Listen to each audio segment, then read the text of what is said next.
Well, to discuss this, we're joined from Central London by Kyaw Win, the Executive Director of the campaign group, the Burma Human Rights Network. Many thanks for being with us. Thank you very much. What is the likelihood, in your mind, that the Myanmar government will accept this call from Boris Johnson to let them back? First of all, we welcome Mr. Boris Johnson to travelling for his efforts and travelling to Bangladesh and seeing by himself into this condition of the desperate condition of the refugees in Bangladesh camp. And this is a reality. I mean, it is a good chance for him to see the reality on the ground, that how the desperate the situation is.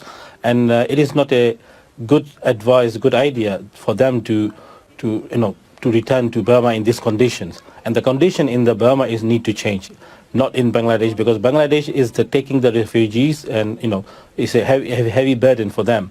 So the root cause of the problem is Burma side, because Burma has committed genocide on Rohingya people since 1978, 2012, 2016, and 2017.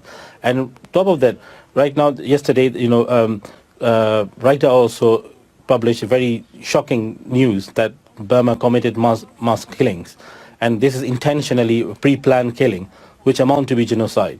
So this is not when a country is committing genocide, we cannot look for the political solution. We need to have accountability for this to ensure this kind of problem, that situation never repeat again.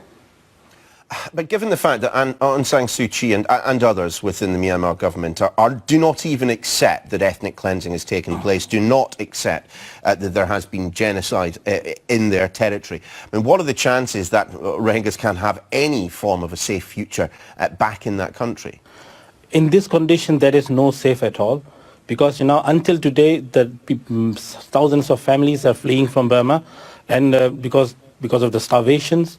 And the worst thing is now international community is failing to take the accountability of the Burmese government. Tosu government is now defending the perpetrators, the military, who committed genocide since several decades. So this is a bad situation which is in Burma, and also continuingly denying the situation which is committed by the military, mass killings, rapes, and burning alive the children, and burning thousands of villages.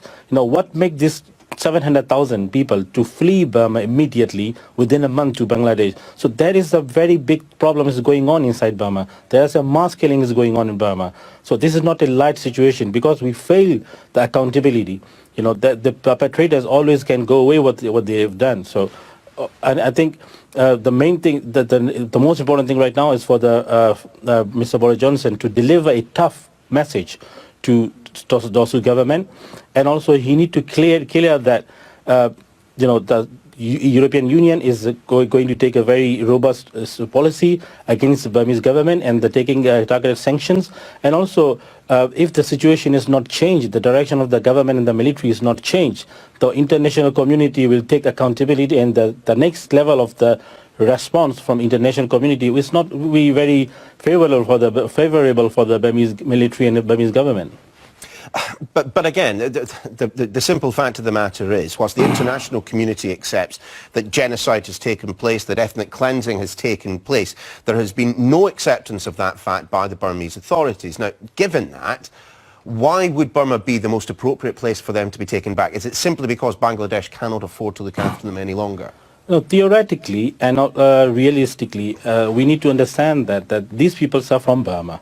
They've been persecuted. They've been, they are genocide survivors, traumatized people, and they have to return one day to Burma. But the situation in Burma need to change. We cannot send them back to the death camp again, to the concentration camp again. Look at the Burma, how they are welcoming them now. They are welcoming them with the concentration camp. Does it suitable for international community to just close eye and praise them and support them?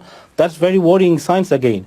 And also, accountability side, UN is not allowed to Ms. Yang Hili is now her visa is refused by the Burmese government, and also UN fact-finding mission is not allowed to access to Burma. Media is not allowed to access to Burma, which means this is clear indication that something wrong is going on in Burma.